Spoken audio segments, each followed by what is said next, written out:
38. 38번째 사연. 100m 절벽의 대둔산 독수리봉에서 기도한 이야기. 무릎 꿇으면 더 이상의 공간이 없는 독수리봉에서 기도했다. 용몽골 골짜기에는 첫 번째로 좁은 문이 하나 있고 두 번째는 구멍으로 된 좁은 문이 있다.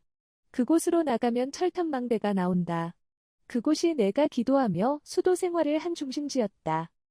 또 여기서 30m 정도 바위 절벽을 따라 돌아가면 독수리 머리같이 우뚝 솟은 봉이 나온다. 독수리 목같이 쭉 뻗은 바위 절벽이 끝나는 곳에 솟은 이 봉은 꼭 독수리 머리같이 생겼다. 독수리 하면 성경 이사야서 46장 말씀이 떠오르는데 하나님이 말씀하시길 내가 동방에 독수리를 보내어 나의 모략을 이룬다 하셨다. 그 성구를 보면 우뚝 솟은 이 봉이 생각났고 예수님은 나에게 이곳을 독수리봉이라 지칭하게 하셨다. 나는 20년 동안 대둔산 용몽골 제1의 기도 장소에서 70% 이상 기도했지만 가끔씩은 독수리봉에 올라가 기도하기도 했다. 대둔산이 관광지가 되기 전부터 다녔는데 특별한 기도를 할 때 이 독수리봉을 찾았다.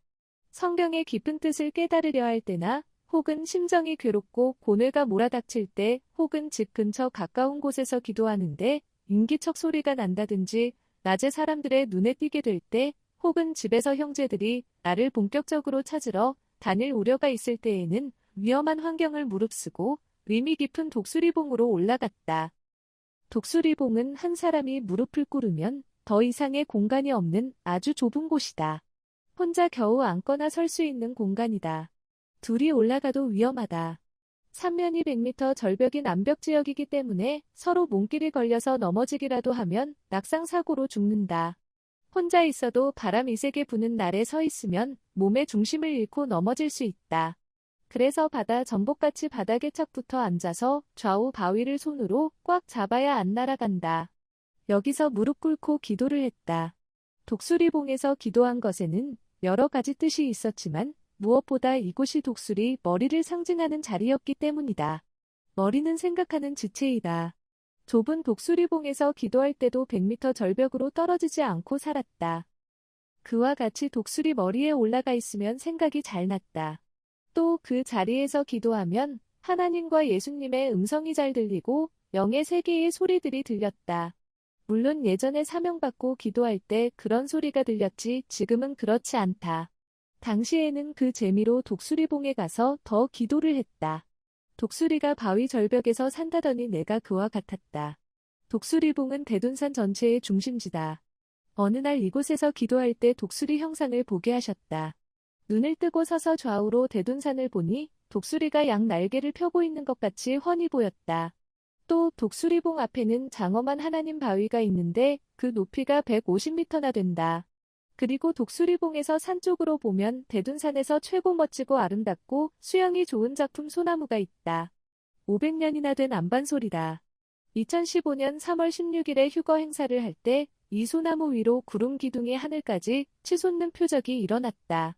이같이 하나님이 징조로 쓰신 예사롭지 않은 소나무라서 우리는 이 나무를 휴거이라고 칭한다. 휴거란 하나님을 절대 사랑해서 그 결과로 자기 영이 하나님의 품으로 가는 것을 말한다. 이 소나무 앞에서 내가 20년 동안 기도했기에 하나님은 사랑의 상징 휴거로 표적을 일으키신 것이다. 위험한 코스라서 일반 사람들은 못 가는 곳이다. 예전에는 아는 자만 독수리봉을 다녔다. 위험하고 외져서 일반 사람들이 못 찾아가는 곳이다. 산을 잘 타는 자라도 위험한 코스라 서몸에 소름이 끼치고 발바닥과 머리끝에 전류가 흐른다. 이 봉을 다니려면 목숨에 밧줄을 메어놓고 다녀야 한다. 그냥 가면 90% 이상 사고 날 수 있는 위험한 길이다. 직선 절벽 100m 코스를 손잡이 없이 바위를 잡고 거쳐가야 된다. 독수리봉에 갈 때 그곳이 최고로 위험하다. 지금은 국가에서 위험지역으로 보고 철조망으로 못 가게 막아놓았다. 섬릴 사람들도 금지시키는 길이다. 그래서 이 봉에 가고 싶을 때는 다른 길을 이용해서 다니나 그 길도 역시 마지막 독수리봉에 오를 때는 극히 위험한 곳을 거쳐야 되기에 어렵다. 가는 코스가 100m 이상 되는 절벽이니 발 한 번 잘못 디뎌서 떨어지면 정말 살 수가 없는 곳이다. 무작정 가서는 안 될 곳이다. 그때 나는 하나님 신에 사로잡혀 다닐 때라 그렇게 위험한 줄 모르고 다녔다. 비가 오는 날이면 바위가 미끄러워 정말 위험했다. 안전벨트도 없이 다녔기에 겨울철은 특히 사고 위험률이 99%였지만 하나님이 예수님과 천사들과 같이 항상 함께해 주셔서 굴러떨어지지 않았던 것이다. 나를 잡아주지 않으셨으면 암벽 타는 기술도 없던 나는 죽을 수밖에 없었다. 겨울에는 눈 때문에 미끄러우니 전문가들만 올라갈 수 있는 아주 위험한 길이다. 암벽 타기를 하는 자들도 구사일생하는 길이다. 독수리봉에다 안전벨트를 매놓고 올라가도 무섭다. 보통 암벽 타는 자들은 줄을 매놓고 다니는데 나는 겨울철에 올라갈 때도 줄 없이 다녔기에 너무 위험했다. 한 번 실수하면 바로 죽는 것이었다. 그때 내가 신은 신발은 고무신이었다. 고로 더욱 미끄러웠다. 손에 잡을 것이 하나도 없었고 잡는다면 바위인데 눈이 많이 쌓여서 바위를 잡으면 온통 눈이었다. 그러므로 다닐 때마다 목숨을 걸어놓고 목숨줄을 잡고 다닌 것이다. 여러 번 미끄러져서 떨어질 뻔했던 때가 기억난다. 한 번은 내가 오늘 추워서 어떻게 기도하고 가나? 하고 생각을 하면서 산을 오르다 미끄러졌다. 순간 아찔했는데 미끄러져 내려가는 중에 손으로 바위를 잡아 다행히 살았다. 이런 경우가 몇 번 있었으니 그때마다 하나님도 잡아주고 성령님도 잡아주고 예수님도 잡아주느라 절대 자리를 비울 수가 없었던 것이다. 독수리봉에서 기도할 때 졸지 않고 떨어지지 않은 것은 기적이었다. 독수리봉에 올라 기도할 때도 참으로 죽을 고비가 수십 번 있었는데 하나님이 붙잡아 주셔서 안 죽었다. 이 봉은 지금도 올라가 보면 너무나 좁아서 기도하다 졸기만 하면 바로 떨어질 수밖에 없는 곳이다.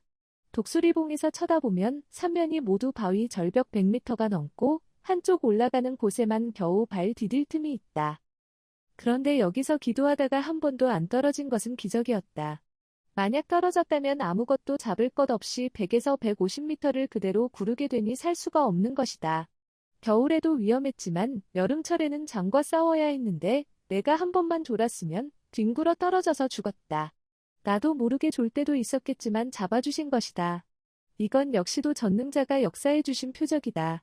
하나님이 나를 붙잡고 있지 않고서는 나도 모르게 조는 것을 막을 수가 없다.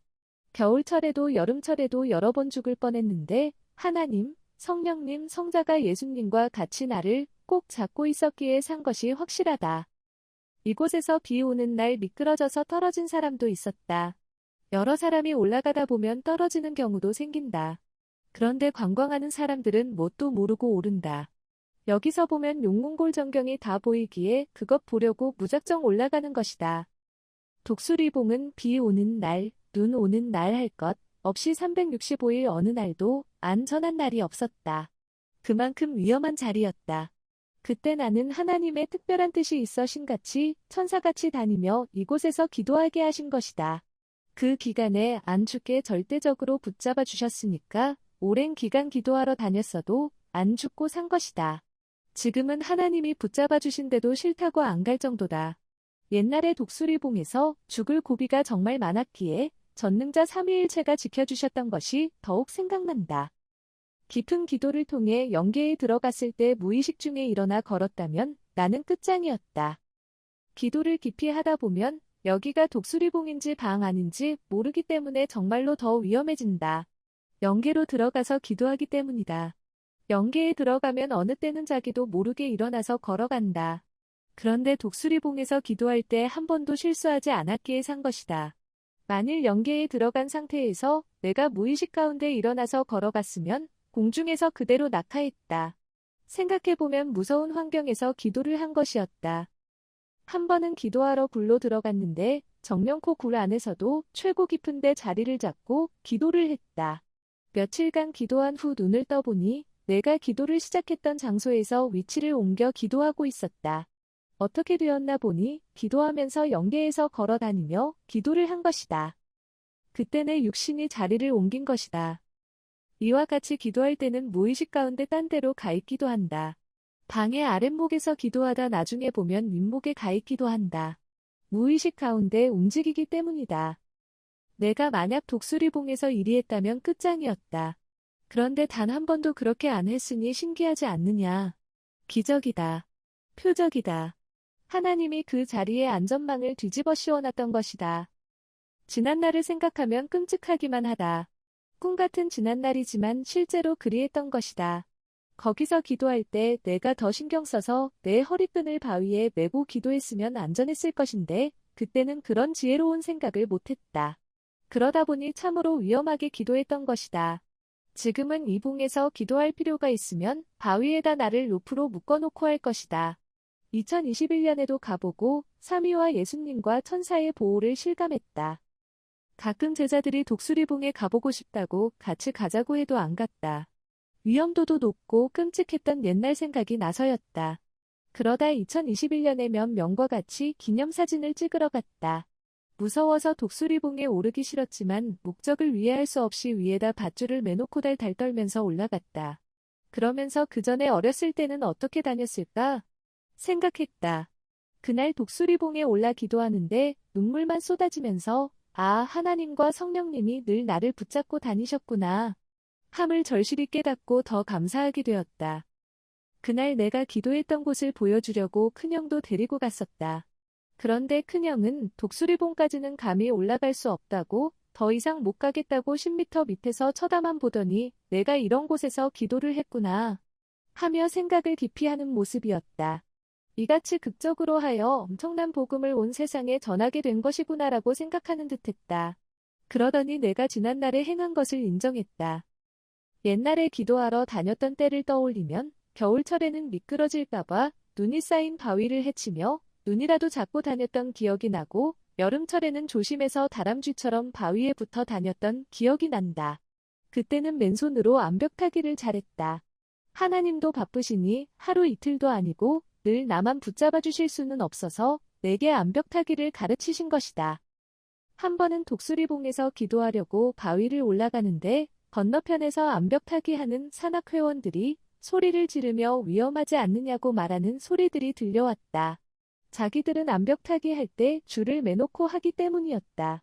독수리봉은 암벽타기 전문가는 조심해서 한번 가볼 만한 곳이지만 일반 사람들은 줄을 매놓고 가지 않는다면 절대로 올라가면 안 되는 곳이다. 그러므로 이 내용을 듣고 읽는 데서 만족하고 가지 말기 바란다.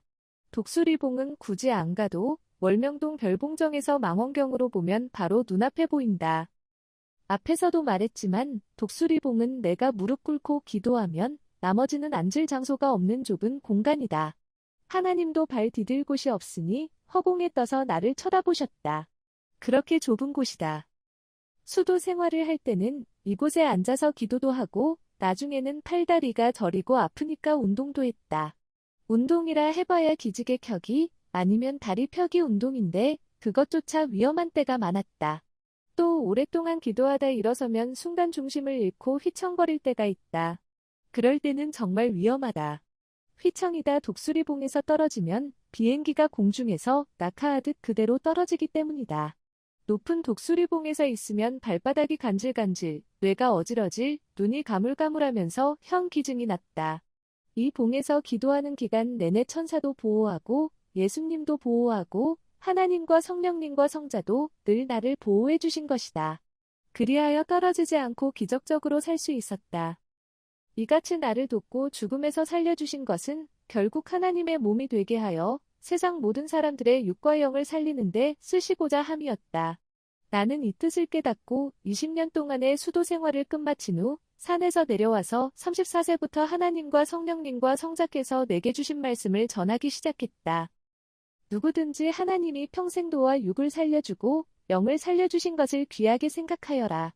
이를 감사하면서 하나님의 말씀에 따라 그의 뜻을 이뤄드리는 삶을 살아야 되겠다. 39.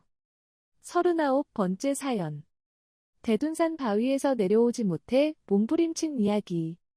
나를 찾으러 오는 형들을 피하기 위해 벽같이 서 있는 큰 바위로 기어 올라갔다.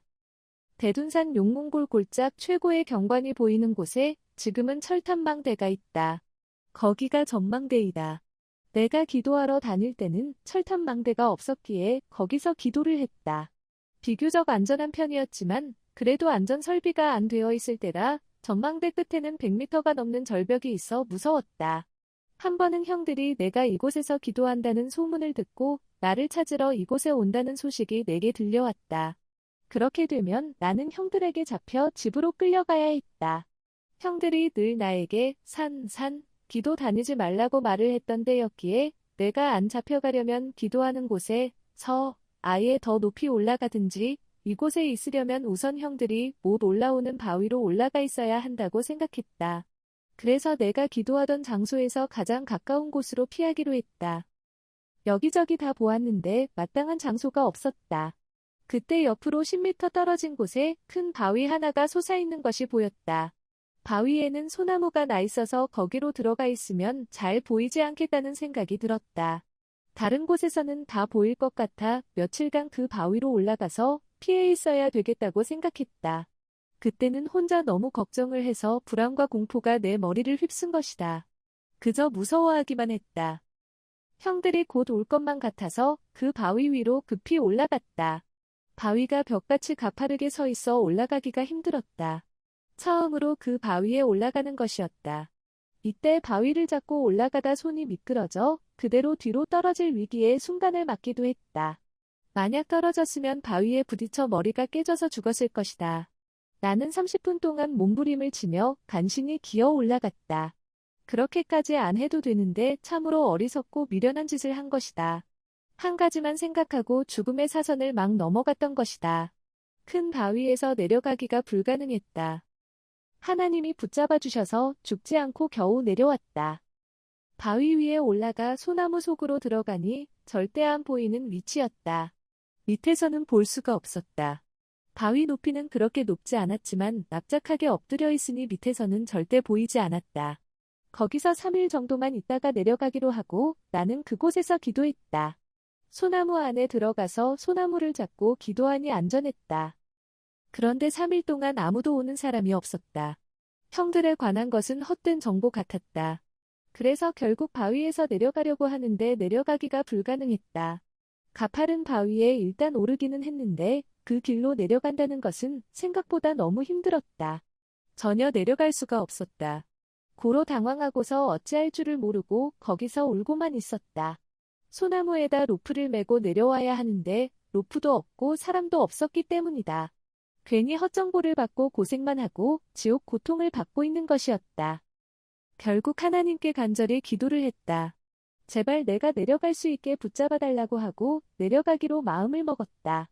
몇 시간 동안 기도를 하고 나니 순간 바위가 낮아 보여서 그때부터 바위를 붙잡고 기어 내려오기 시작했다.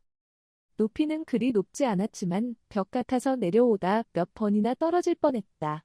그때 떨어졌으면 나는 바위 위로 그대로 떨어져 머리가 깨지고 몸이 다 부서졌을 것이다. 하나님께서 나를 꽉 붙잡고 죽을 곳에서 살려주셨다. 한 번의 경험을 통해 그 후로는 미련한 짓을 안 하게 되었다.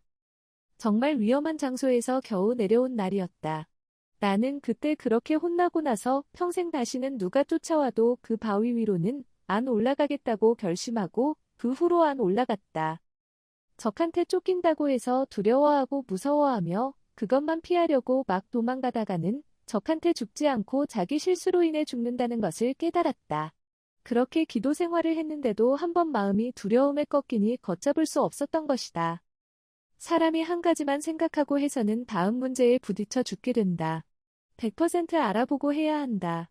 그때도 동네 사람들이 대둔산에 놀러 왔다가 지나가면서 나를 봤으니 분명히 형들에게 고해서 나를 찾아 쫓아올 거라고 생각했던 것이다.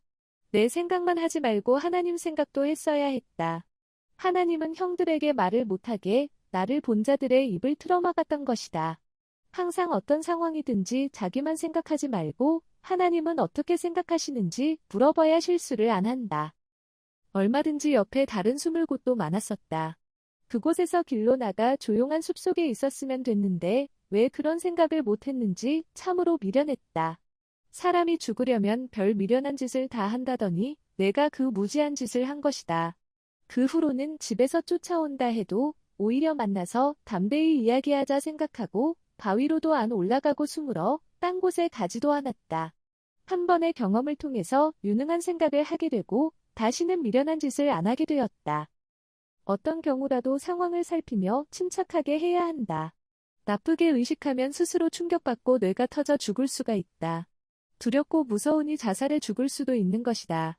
하나님을 부르면서 담대하게 살면 하나님이 90%는 도와주시니 나머지 10%만 하면 된다. 하나의 경험을 통해서 나는 이를 깨닫고 그 후로 어떤 일이 있어도 늘 침착하게 대응하고 살아왔다. 40번째 사연. 70년 된 초가집, 무너지기 직전의 허문 이야기. 비 오고 바람 부는 날이면 집이 무너질 수도 있어 공포에 떨었다. 월명동 우리 집은 찌그러져가는 토담집으로 화전민 생활을 하던 자들이 지은 지 70년이 넘은 초가집이었다. 1970년도에 다시 지으려고 허물기 전까지는 밤낮으로 비바람이 불면 그나마 괜찮던 곳도 찌그러질까봐 들어가서 살기가 무서웠다. 원시인들이 사는 집 정도도 안 되었다. 원시인들도 그런 집에서는 무서워 안 살 것이다. 비만 오면 새고 벽에 흙이 툭툭 떨어졌다. 70년 넘은 초가집은 비바람이 불면 기둥이 흔들흔들했다. 물에 젖으면 벽이 힘이 없어 곧 쓰러질 것만 같았다. 게다가 바람이 불면 집의 기둥이 흔들려 흔들흔들했다. 그러니 아버지도 비 오고 바람 부는 날이면 집이 무너질 수도 있으니 집에서 나오라고 말씀하셨다. 언제 쓰러질지 모르는 집에 살면서 집안 식구들 모두 불안과 공포에 떨었다. 여름 장마철에 비가 억수같이 올 때는 흙집이 무너지면 깔려 죽기 때문에 밤에도 불안해서 집 밖에 나와 비를 맞고 있었다. 나도 집에 들어가지 않고 성황당 길 옆에 있는 보아라 바위 밑에서 몇 시간씩 비를 피해 있다가 돌아가곤 했다. 비가 오면 벽으로 스며들어 한쪽씩 무너지니 집이 기울었다. 산에서 나무를 베다가 이리 받치고 저리 받치며 겨우 위기를 면했다. 썩은 지붕 사이로 빗물이 들어오면 벽으로 썩은 물이 흘러내려 바닥에 붉고 검은 물이 들어찼다. 집에 이런 광경을 쳐다보면 처절했다. 집에 벌레들이 가득 찼다. 푹 썩은 지붕에 노래기 벌레가 생겨 가득 찼고 부엌으로 방으로 밤낮 기어 들어왔다. 노래기가 옆에 지나가기만 해도 냄새가 진동했다. 비가 오면 썩은 지붕 사이로 빗물이 내려와 붉고 검은 물이 들어찼다. 그래서 이 노래기가 얼어 죽는 추운 겨울을 기다려야만 했다. 그뿐만이 아니다.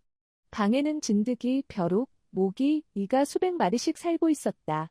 잡아도 그것은 일부이고 근본적으로 없애려면 집을 헐고 불로 태워야 했다. 흙벽돌 속에 진드기가 들어가서 한 군데에 30마리에서 50마리씩 살고 있었고 벽지 속에도 가득 차 있었다. 부분적으로 파내면 벽이 뚝뚝 부서져 흘러내렸다. 그동안 너무 파내서 벽이 얇아져 집이 무너질까봐 더 이상 파낼 수가 없었다. 집이 무너지면 우리 식구들 중에 누구든 죽을 수밖에 없는데도 집을 다시 지을 생각을 아버지는 못하시니 이런 집에서 계속 살 수밖에 없었다. 나도 그때 하나님과 예수님을 믿고 신앙생활은 열심히 했지만 환경을 개발할 줄 몰랐다. 우리 집을 허물지 않고 그냥 두었으면 분명 우리가 잘 때 무너졌다. 예수님의 말씀. 저런 집에서 사는 게 축복이 아니지 않냐. 그러다 베트남에 다녀오고 나서 나는 아나운서가 되려고 공부하며 세상으로 가서 신앙생활을 하겠다고 마음먹었다. 하나님의 뜻이 아닌데도 그리 행하다가 머리를 크게 다치고 죽음이 닥쳤는데 그때 예수님께서 살려주셔서 다시 회심하고 돌이켰다. 그러던 중 어느 날 낮에 예수님이 사람처럼 나타나셔서 나 좀 따라오너라 하셨다. 앞산 쪽으로 가서 다 찌그러져가는 우리 집을 쳐다보면서 내게 말씀하셨다. 저기 너희 집 다 찌그러져가고 있지 않냐. 나를 믿는데 저런 집에서 사는 게 축복이 아니지 않냐. 저주받은 집 같지 않냐. 저 더러운 집에 내가 살고 있다. 하시며 뜨끔하게 심정을 쏟아 말씀해 주셨다. 그 순간 내 눈이 열리면서 예수님이 말씀한 것을 들으며 집을 보니 정말 초라하고 불쌍한 집에서 내가 살고 있었다는 것을 알게 되었다. 너무 한심스러웠다. 예수님께도 하나님께도 체면이 서지 않았다. 내가 저런 집에 살면서 초막에 살아도 하나님과 예수님을 모시고 산이 천국이라고 하면서 살았던 것이구나 하고 깨닫게 되었다. 예수님은 그 순간 나에게 저 집 때려 부수고 다시 짓자 라고 말씀하신 후 사라지셨다. 그리고 하나님께서도 내 뜻대로 첫날을 산 것보다 내 뜻대로 하루 산 것이 크다 하셔서 나는 그 이튿날 집을 바로 때려 부수기로 결심했다. 부모님이 일하러 나간 사이 형제들과 집을 무너뜨렸다. 식구들이 집에 깔려 죽을 뻔했는데 하나님과 예수님이 살려주신 것이다.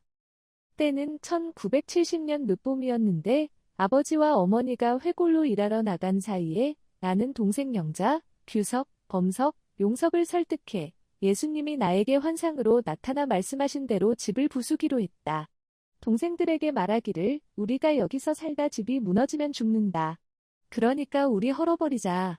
나무 베어다 새로 짓자. 하니 동생들이 돈이 어디에 있어서 집을 짓냐? 했다. 그래서 나는 베트남 가서 돈 벌어 왔으니 하면 된다. 했다. 그랬더니 좋다고 하며 웃으면서 모두 들러붙어 집을 밀었다. 흙집이 힘이 없어 그 순간 벽 한쪽이 넘어가 버렸다. 집이 그 정도로 약했으니 그냥 두었으면 분명 우리가 잘 때 무너지든지 했다. 무너지기 직전의 상태였는데 하나님과 예수님이 다 쓰러져가는 집을 매일 붙잡아 주셔서 안 무너진 것이었다. 예수님은 지켜보다가 더는 안 되겠으니 내게 나타나셔서 무너뜨리자고 하신 것이다. 그때 당시 하나님과 예수님은 곧 초가집이 무너져 밤이든 낮이든 모두 깔려 죽을 것을 미리 아시고 그 죽음에서 벗어나도록 나로 하여금 옛집을 허물고 새 집을 짓게 하신 것이다. 그대로 두었다면 늦어도 다음해 여름 장마 때는 100% 무너졌다. 집이 무너졌으면 우리 식구들은 죽지 않을 수가 없었다. 예수님은 우리 식구들이 한꺼번에 죽을 뻔한 데서 살려주신 것이다. 이날 이 집을 뜯느라 한쪽 벽을 무너뜨리니 집 전체가 힘없이 무너지기 시작했다. 순식간에 집이 다 무너지고 말았다. 이런 집에 계속 살았다가는 결국 집이 무너나서 죽을 수밖에 없었다. 그때까지 집이 버티고 서 있었던 것도 기적이었다. 비 때문에 벽은 젖어서 점점 무너져가고 이미 옆쪽의 기둥은 부러진 채로 간신히 붙어 있었고 집 전체가 균형을 잃고 한쪽으로 기울어진 상태였다. 계속 나무를 가져다 받쳐놓긴 했으나 더 이상은 지탱을 할 수가 없었다. 예수님이 집을 뜯으라고 했을 때 빨리 뜯어버려서 죽음을 면하게 된 것이다. 저녁 때 어머니와 아버지가 밭에서 돌아와 보시더니 깜짝 놀랐다. 이게 무슨 일이냐고 하시기에 어머니와 아버지가 밭에 가셨을 때 집이 조금 쓰러졌고 그때 우리는 급히 뛰쳐나와서 살았다고 했다. 집이 힘없이 쓰러져 버렸다고 했다. 그랬더니 정말 다행이다. 죽을 뻔했네. 하셨다. 예수님이 무너뜨리라고 하셨다는 이야기는 나중에 하여 알게 된 것이다. 아버지와 어머니도 지옥 같은 환경에서 벗어나게 됐다고 웃으셨다. 그런데 아버지는 죽음을 피해서 다행이긴 하지만 오늘 밤부터 어디서 자냐? 집은 또 어떻게 짓냐? 하며 걱정하셨다. 내가 아버지께 용기를 드리며 베트남 갔다 오면서 번 돈이 있으니 집 짓는 데 쓰겠습니다. 터가 너무 높으니 높이를 낮추고 흙벽돌을 박아서 그것으로 지으면 돈이 얼마 안 들어갑니다. 했다. 그랬더니 아버지도 걱정을 안 하시며 그러자고 하셨다. 이날 밤부터 당장 잘 곳이 없어 우선 마당에 멍석을 펴놓고 돗자리를 깔아놓고 거기서 잠을 잤다. 늦봄이라 춥지 않았기 때문에 괜찮았다. 그러다 마당 옆에 자그마한 임시 거처지를 만들게 되었고 거기에 거처하면서 흙벽돌집을 지으려고 터를 낮추는 작업을 했다. 함석집을 짓고 저주스러운 환경에서 벗어났다. 구실에는 찌그러진 집과 같으니 새 역사를 하자고 깨우쳐 주셨다. 터가 높아서 1m 50cm를 낮추는데 4개월 이상이 걸렸다. 당시 포클레인이 없던 때라 단단한 땅을 손으로 파야 하니 너무 오래 걸렸다.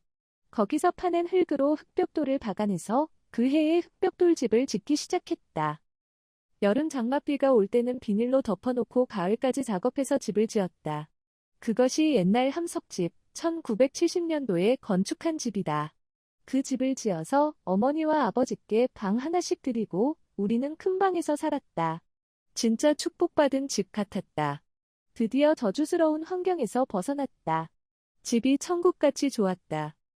다른 사람의 집을 보니 그대로 찌그러진 집의 고집사도 남 집사도 살고 있었다. 그들도 내가 지은 집을 보더니 감탄했다. 그러다 남 집사는 나를 따라 흙벽돌을 박아서 집을 크게 지었다.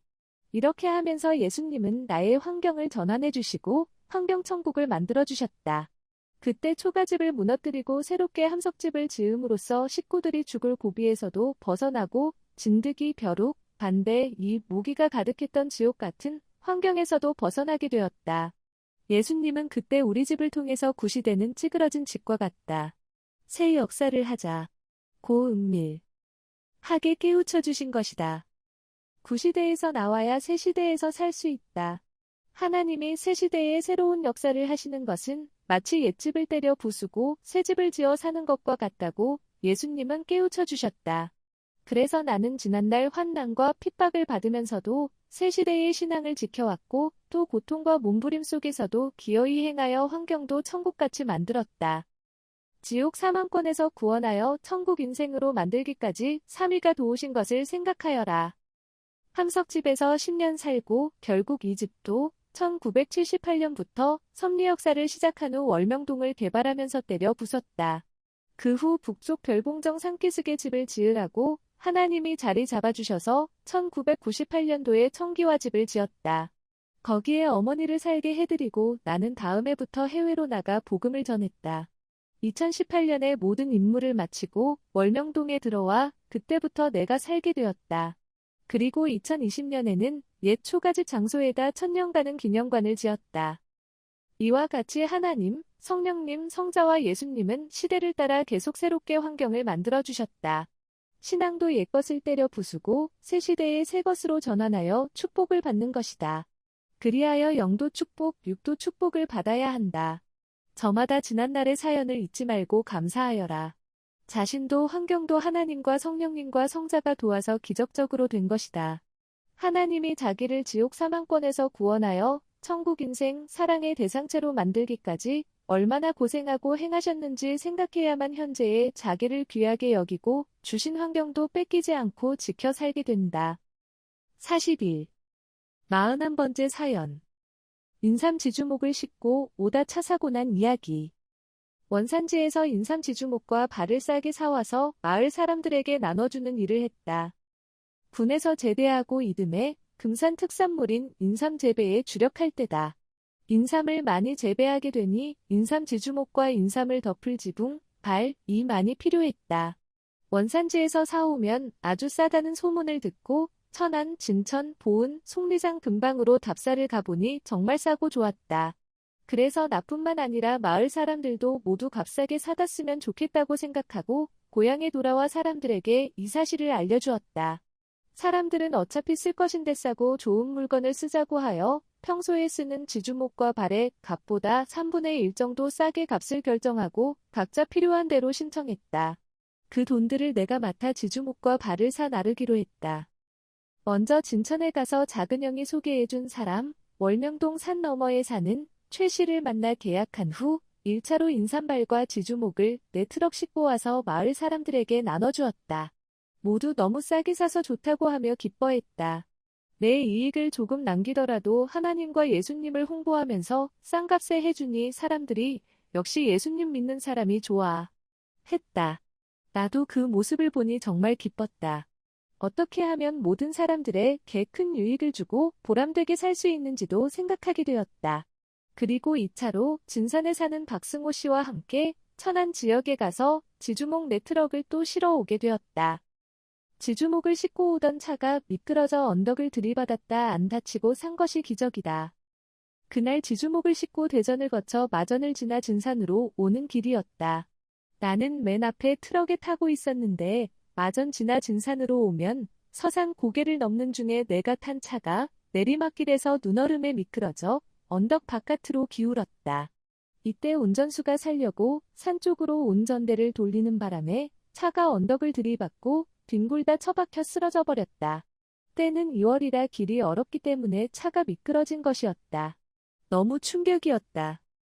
운전수는 허리가 돌아가 일어나지도 못했다. 운전수 옆자리에 탄 나와 박 씨도 같이 변을 당했다. 차가 넘어지면서 내가 있는 쪽이 찌그러진 것이다. 나는 손바닥이 조금 찢어져 피가 흘렀고 박 씨는 머리가 찢어져 소리를 지르고 있었다. 인삼 지주목을 싣고 오던 차가 빙판길에 미끄러져 언덕을 들이받았다. 만일 운전수가 좌측 바깥으로 운전대를 돌렸으면 차가 10바퀴도 더 뒹굴어 여지없이 모두 죽었다. 빙판길이라서 너무 미끄러웠는데 더 뒹굴지 않고 산 것이 정말 기적이었다. 이날도 하나님과 예수님이 살려주신 것이다. 마전에서 들어오는 길은 지금 다니는 길이 아니다. 옛날에는 마전에서 복수 쪽으로 올 때 산길로 넘어와야 했다. 그때 산에 눈이 많이 쌓여서 얼어 있었던 것이다. 잠시 후 살펴보니 운전수는 운전대에 끼어서 크게 다치지 않았고 나는 죽을 뻔했는데 운전수 쪽으로 내 몸이 틀어져 손만 다치고 머리는 안 다쳐서 살았다. 이 죽을 고비에서 살려주신 것에 너무나 감사했다. 모두 죽지 않고 그만하기 다행이었으나 우리를 뒤따라오던 차들이 모두 빙판길에서 한나절이나 서 있게 되었다. 좁은 내리막길이라서 뒤로 돌려나갈 수도 없으니 참으로 당황되는 순간이었다. 산길 안쪽으로 뒹군 차를 끄집어내기 위해서는 무거운 지주목을 다 끌어내야만 했다. 그러는 동안 교통이 마비되어 복수에서 마전 쪽으로 가는 차들이 출근길에 통행을 못하게 되어 다른 길로 둘러갈 수밖에 없었다. 통행자들에게 정말 미안한 일이었다. 그때는 도로가 확장되지도 않고 아스팔트도 깔려있지 않은 시절이었다. 그래서 오후쯤 겨우 사건 처리를 모두 끝내고 지주목 네 트럭을 모두 성막리, 상가리, 진산 부암리, 목골에 실어다 주었다. 구원의 사명을 하기 위해 갖가지를 겪고 연단받은 것이다. 이는 내 인생에 있어서 잊히지 않는 한 토막의 끔찍한 사건이다. 역시 그날도 죽음에 이르지 않도록 하나님께서 살려주신 날이었다. 지금도 마전에서 진산으로 차를 타고 오는 길에 제자들에게 그때 이야기를 해주면 제자들은 모두 심각하게 듣고 생소하게 생각하며 선생님은 안 겪으신 일이 없네요. 한다. 이에 나는 제자들에게 이것이 모두 각자 인생들이 살아온 노정 중의 하나가 아니겠냐. 지금 와서 생각해보면 구원의 사명을 하기 위해 갖가지 연단을 받은 것이다. 그러니 나도 시문후에 거두고 해친 곳에서 모은다는 것을 너희도 알아야 된다. 라고 가르쳐준다. 42. 42번째 사연. 하마터면 버스 타고 같이 뒹굴 뻔한 이야기. 버스를 기다리는 중에 갑자기 생각나는 사람이 있어 그 집에 들렀다가 버스를 놓치고 말았다. 군 제대하고 다음 해 1970년 9월에 토요일이었다. 인삼 농사를 지을 때인데 그날은 인삼 검사 신청을 꼭 해야 되기에 금산 인삼조합에 급히 가게 되어진 산에서 금산행 버스표를 사놓고 대기하고 있었다. 조금 있으면 기다리는 버스가 오는데 이때 문득 생각나는 사람이 있었다.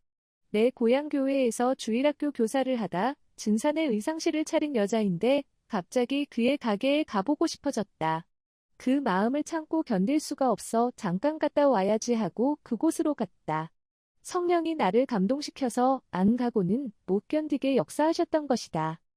주일학교 교사를 같이 했던 자를 오랜만에 찾아가니 반겨주며 커피 한 잔을 시켜주었다. 이런저런 이야기를 꺼내어 하다가 그가 문득 나에게 왜 왔느냐고 물었다. 실상 인삼검사를 다음 주에 반드시 받아야 하기에 지금 금산인삼조합에 신청하러 가는 길이라고 했다. 버스표를 끊어놓고 기다리던 중 시간이 좀 남아 갑자기 생각나서 들렀다며 나도 의미 없이 그저 왜 왔는지 모르겠다고 했다. 잠시 후에 나는 정신머리 없게 시간이 다 된 줄도 몰랐네. 라고 혼잣말로 중얼거리며 이만 가겠다고 인사하고 얼른 그 집에서 뛰쳐나왔다. 급히 뛰어서 버스 정류장에 가보니 내가 타야 할 버스는 이미 출발해서 멀리 뒷모습만 보이며 달리고 있었다. 아까 그 집을 내가 왜 갔는지 모르겠네. 하면서 후회했다. 3분만 더 빨리 왔어도 버스를 탔을 것인데. 하며 급히 쫓아가서 타려 했지만 너무도 먼 거리였다. 아니, 왜 내가 편히 탈 차를 두고 그 집에 갔다가 이 애간장을 태운단 말이냐? 했다. 그 여자는 내가 주일학교 반사를 할 때 친하게 지냈던 교사이지만 그날 당장 만나야 할 일이 있었던 것은 아니다.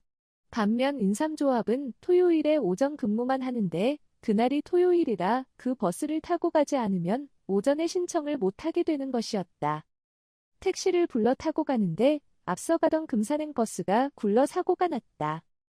그때만 해도 지금으로부터 약 50년 전이라 시골에서는 정말 급한 일이 아니면 택시를 이용하지 않았다. 그러나 급한 일이라서 가진 돈이 없어도 울며 겨자 먹기로 택시를 불러 탈 수밖에 없었다. 운전수에게 인삼조합까지 급히 좀 가달라고 했다. 운전수가 하는 말이 조금 전에 금산행 버스가 출발했는데 왜 안 탔느냐고 했다. 자초지종을 이야기했더니만 그럼 아까 떠난 그 버스까지만 달려가 세워주면 되겠군요. 하며 마음 편하게 호의를 베풀어 주었다. 택시를 타고 한창 달리던 중 부암리 마을에서 조금 내려가니 도로 한복판에 사람들이 서서 아우성을 치며 내가 타고 가는 택시를 보고 고함을 지르면서 서라고 했다. 나는 당황하였고 운전수도 당황하여 무슨 일인가 하고 급정거를 했다. 아까 내가 타려고 표를 끊어놓았던 그 버스가 구른 것이다. 부암리 마을 아래였다. 버스가 달리다 앞바퀴가 빠져 그만이야 논도랑으로 굴러버린 것이다. 내가 놓친 버스가 논도랑으로 굴러 사고 난 것을 보게 되었다. 버스에 꽉 차있던 사람들이 피투성이가 된 사람들을 버스에서 메고 나와 지나가는 차마다 급정거를 시켜 병원으로 실어 보내고 있었다. 내가 타고 가던 택시도 빵빵거리며 달리는 응급차로 변해버렸다. 방향은 역시 금산이었다. 그때 차 안에서 들었던 비명소리와 고함소리가 수십 년이 지난 오늘에도 이 이야기를 할 때마다 고막에 쟁쟁하게 울린다. 하나님과 성령님과 예수님이 나를 도와 버스 사고를 면하게 하셨다. 나는 그제야 비로소 내가 왜 차표를 끊어놓고 그 여자의 가게에 굳이 갔었는지를 깨달았다. 아, 성령이 인도해서 주일학교 교사한테 가게 되었구나. 내가 믿는 하나님과 예수님이 나를 돕고 나의 생명을 이같이 보호하셨구나. 하며 감격했다. 내가 믿고 사는 하나님이 나를 죽음에서 끌어내 주셨음을 깨닫고 나를 이렇게 빼내어 사고를 피하게 하신 고마우신 삼위와 예수님께 감사했다. 보이지 않는 신은 이같이 나를 쓰고 감동시키며 행하셨다. 충격이었다. 감격이었다. 눈물을 줄줄 흘리면서 고마워하며 하나님, 성령님, 예수님, 어디 계세요? 하고 주변을 쳐다보았다. 그때 하나님, 성령님, 예수님이 내가 왜 그 집으로 끌고 갔는지 깨달았지? 하고 말씀하심 이 마음에 들렸다. 나는 이 같은 일을 겪고 너무 놀랐다. 그날 버스에 탄 사람들은 가을이라 고추장, 된장을 장에 가져가서 팔려고 엄청나게 싣고 가다가 그것들이 다 깨져서 고추장과 된장 범벅이 되었다. 버스 아니고 추장, 된장 냄새로 가득했다. 버스가 뒹굴 때 다쳐서 피범벅이 되었는데 거기에다 고추장, 된장까지 범벅이 된 것이다. 내가 그 버스에 탔더라면 안 죽었어도 그런 고통을 같이 받았을 것이다. 하나님은 나를 죽음에서도 빼내주시고 이런 괴로운 고통에서도 빼내주신 것이었다. 하나님은 사랑하는 자를 늘 사랑해 주신다는 것을 닿게 하셨다.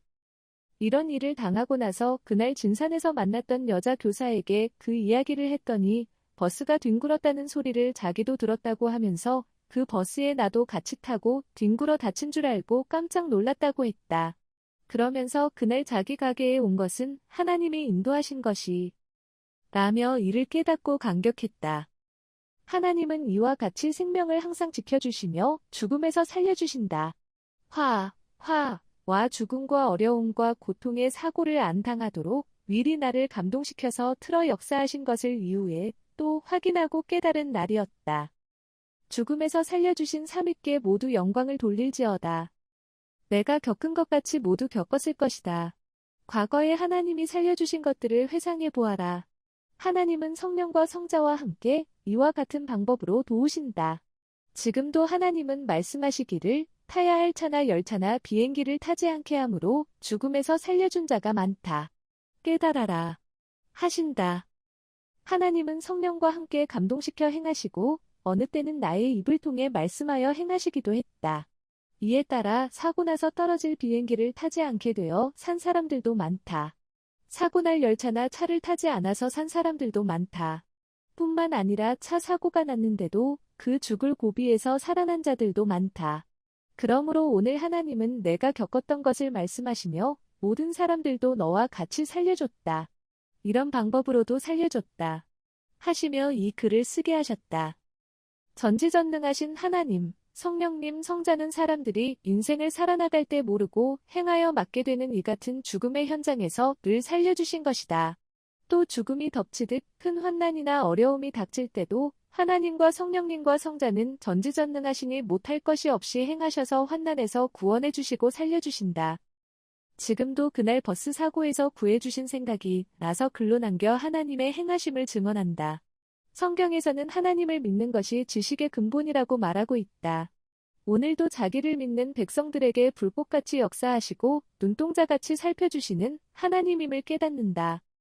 나는 생각하기를 그때 나를 꼭 돕지 않으셨다면 다른 사람은 몰라도 나는 죽은 몸이 되었든지 적어도 불구의 몸이 되었을 것이다. 특히 나를 빼놓지 않고 도와주신 것을 생각할 때 이 몸은 오직 하늘을 위해 쓰임이 마땅하다 하고 깨달았다. 육뿐만 아니라 영도 그런 게 살려주셨기에 더더욱 청춘도 젊음도 아깝지 않다 하고 오직 그분을 위해 후회 없는 인생을 살아온 것이다. 하나님은 내가 표상으로 겪고 당한 일들을 60가지 넘게 써서 남기게 하여 1000년 동안 보게 하시니 모두 깨달아 육과 영을 살려주신 하나님께 성령님께 성자께 영광을 돌릴지어다. 아멘. 43. 43번째 사연. 호랑이 2마리를 쫓다가 공격당할 뻔한 이야기. 주안폭포 위에 예쁜 산짐승 2마리가 놀고 있었다. 군대 가기 전 19에서 20세 정도 되었을 때다. 그날은 토요일이었다. 농골 너머 회골에서 어머니가 들깨를 심는데 작은 형과 그 일을 도와드렸다. 내일은 주일날이라 교회 가기 때문에 오늘 심자 하셔서 토요일에 심었던 것이다. 다른 날보다 일찍 심고 일이 빨리 끝나서 집으로 돌아오는 길이었다. 지금의 농골 정자 으름나무 쪽에서 쳐다보니 주안폭포 위에 묘가 하나 있었는데 그 위에 알롱달롱한 짐승 2마리가 놀고 있었다. 색깔이 아주 예쁜 산짐승이었다. 그때는 나무가 하나도 없고 전체가 밭이라서 훤히 보였다. 그 산짐승을 잡고 싶은 마음에 나는 지게 받치는 작대기를 들고 쫓아 내려갔다. 작은 형이 가지 말라고 소리를 질렀는데도 나는 호기심에 막 뛰어내려갔다. 가까이 가보니 책에서 본 호랑이 그림과 똑같이 생긴 짐승이었다. 처음에는 호랑이인 줄 모르고 색깔이 예쁜 산짐승처럼 보여서 호기심에 산채로 잡아다 기르려고 쫓아간 것이었다. 호랑이 2마리는 주안폭포 위에 묘 주변 잔디밭에서 놀고 있었다.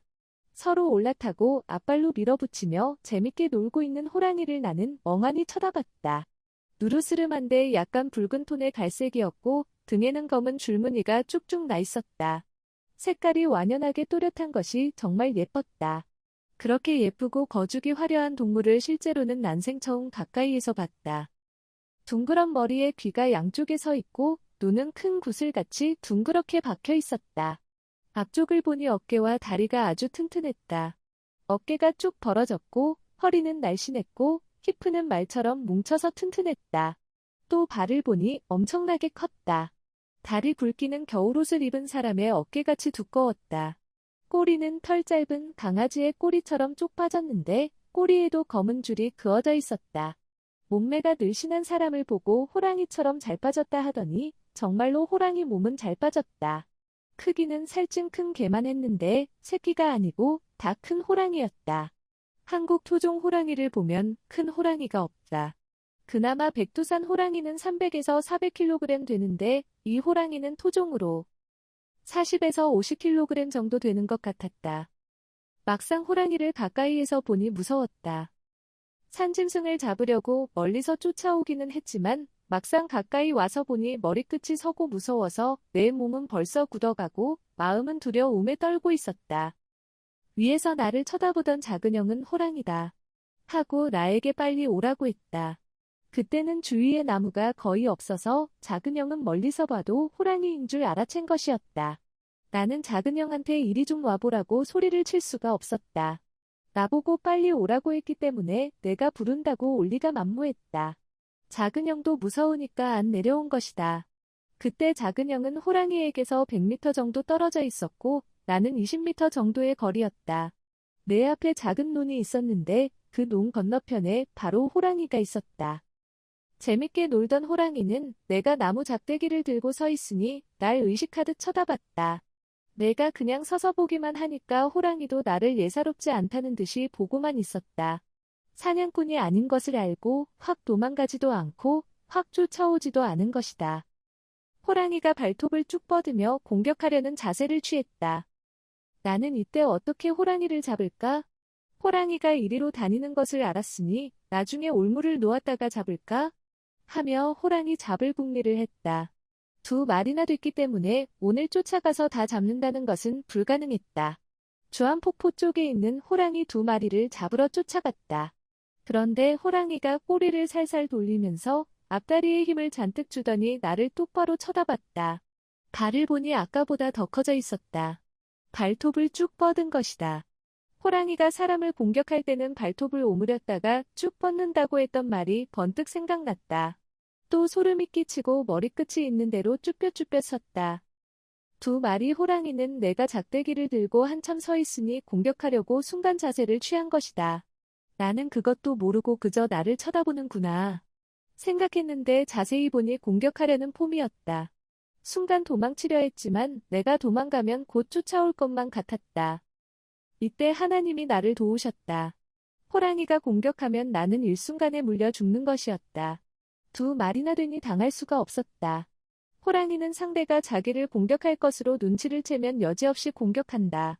그때 내게 있는 작대기를 쳐다본 것이다. 호랑이는 영물이라 직감이 뛰어나다. 그래서 순간 공격당할 수 있었는데 하나님께서 나를 강력히 지켜주셨다.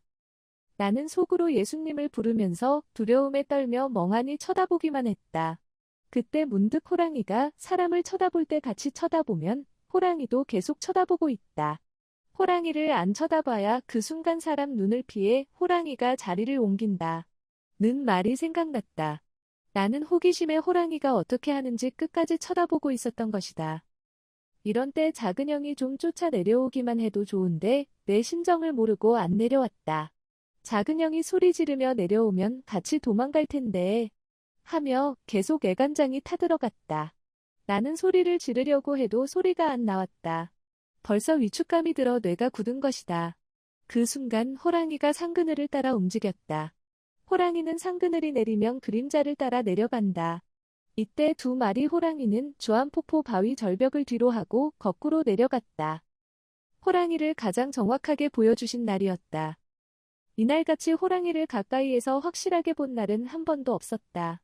그 전으로 호랑이를 보기는 여러 번 봤지만 좀 떨어져서 보았거나 밤에 보았거나 멀리서 불빛으로만 보았다. 지금 생각해보면 다시는 그렇게 확실히 볼 수 없기에 하나님이 이날 확실하게 보여주신 것이었다. 서산에 해가 한 발쯤 남아있을 때 보여주셨으니 확실하다. 그때 세밀하게 자세히 보았다. 20m 앞에서 보았으니 완전하게 본 것이다. 머리가 둥그렇고 눈은 동그랗고 귀가 쫑긋했다. 가슴이 확 벌어지고 다리는 굵고 발은 아주 컸다. 허리는 날씬하고 히프는 뭉쳐있고 꼬리는 쪽 빠졌다. 호랑이 등 높이는 약 70cm 정도로 보였다. 이와 같이 호랑이 특성을 다 본 것이다. 놀라기는 했지만 하나님께서 호랑이를 가장 정확하게 보여주신 날이기도 했다. 하나님은 모든 일을 행하실 때 여러 가지 뜻을 두고 행하신다는 것을 나는 깨달았다. 하나님도 말씀하시길 모든 것에 뜻이 있고 목적이 있어서 당하기도 하고 보기도 하는 것이다. 그러므로 환경을 그냥 지나치지 말고 나 하나님을 중심에서 항상 보고 듣고 깨달아라 하셨다. 나는 늘 그 말씀을 생각하며 하나님께서 어련히 알고 행하시겠느냐 한다. 지금도 호랑이를 생각하면 무섭다기보다는 예뻤던 것이 생각난다. 그 두 마리의 호랑이는 동네 사람들도 자주 보던 호랑이다. 큰형도 보고 아버지도 보고 또 어머니도 밤 맬 때 가는 골릉선 길을 지나가면서 보았다고 했다. 성막리 사람들이 진산에 갔다 오다가 해 넘어갈 때 압속골제에서 봤다고도 했다. 한 아주머니는 시장에 갔다가 광주리를 이고 집으로 돌아오는 길에 봤는데 순간 놀라서 집까지 뛰어가 보니 광주리에 물건이 하나도 남아있지 않아서 그 이튿날 다시 주워왔다고 했다. 호랑이는 공격을 잘 안 하지만 평소에 호랑이가 너무 무섭다는 말을 하도 들어서 사람은 호랑이만 보면 즐겁하는 것이다. 동네 사람들의 이야기를 들어보니 내가 본 호랑이와 크기도 같고 생김새도 같았다. 그들도 낮에 본 적도 있고 해걸음에 본 적도 있다고 했다. 그때 사진을 못 찍어 놓아서 화가들에게 내가 본 것을 그대로 그리라고 하여 그린 것이 있다. 거의 똑같이 그렸다.